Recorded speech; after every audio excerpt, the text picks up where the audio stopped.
ನಮಸ್ತೆ ಸ್ನೇಹಿತರೆ, ಇವತ್ತಿನ ವಿಷಯ ಬಂದು ಕಾಡು ಬಸಳೆ. ಕಾಡು ಬಸಳೆ ಗಿಡ ಎಂಬುದು ಒಂದು ಆಯುರ್ವೇದಿಕ್ ಔಷಧಿಯ ಒಂದು ಮೂಲವಾಗಿದೆ.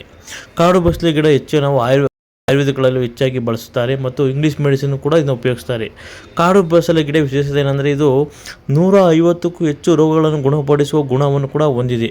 ಕಾಡು ಬಸಳೆ ಗಿಡ ನಾವು ಹೆಚ್ಚಾಗಿ ಮನೆ ಅಂಗಳಗಳಲ್ಲಿ ಮತ್ತು ನದಿಯ ದಡದಲ್ಲಿ ಕೂಡ ಬೆಳೆಯುವ ಒಂದು ಗಿಡವಾಗಿದ್ದು, ಇದು ಎಷ್ಟು ಆರೋಗ್ಯಕ್ಕೆ ಎಷ್ಟು ಒಳ್ಳೆಯದೋ ಅಷ್ಟು ಗಿಡವಾಗಿ ಬೆಳೆದಿದೆ.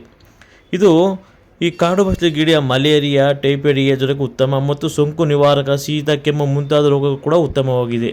ಇದು ಬ್ಯಾಕ್ಟೀರಿಯಾ ವಿರೋಧಿಯಾಗಿದ್ದು ಆಂಟಿವೈರಲ್ ಮತ್ತು ಆಂಟಿಮೈಕ್ರೋಬಿಯಲ್, ಆಂಟಿಫಂಗಲ್, ಹಿಸ್ಟಮನ್ ವಿರೋಧಿ ಮತ್ತು ಅನಾಫಿಲಿನಿಕ್ಸ್ ಗುಣಗಳು ಕೂಡ ಹೊಂದಿದೆ. ಈ ಸಸ್ಯದ ಎಲೆಗಳು ಸ್ವಲ್ಪ ದಪ್ಪ ಮತ್ತು ಹುಳಿ ಕೂಡ ಆಗಿರುತ್ತವೆ.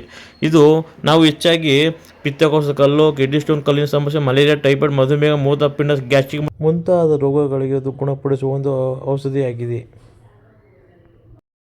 ನಿಮಗೆ ಈ ವಿಡಿಯೋ ಇಷ್ಟವಾಗಿದೆ ದಯವಿಟ್ಟು ಸಬ್ಸ್ಕ್ರೈಬ್ ಮಾಡಿ, ಶೇರ್ ಮಾಡಿ, ಆದಷ್ಟು ಜನಕ್ಕೆ ಶೇರ್ ಮಾಡಿ.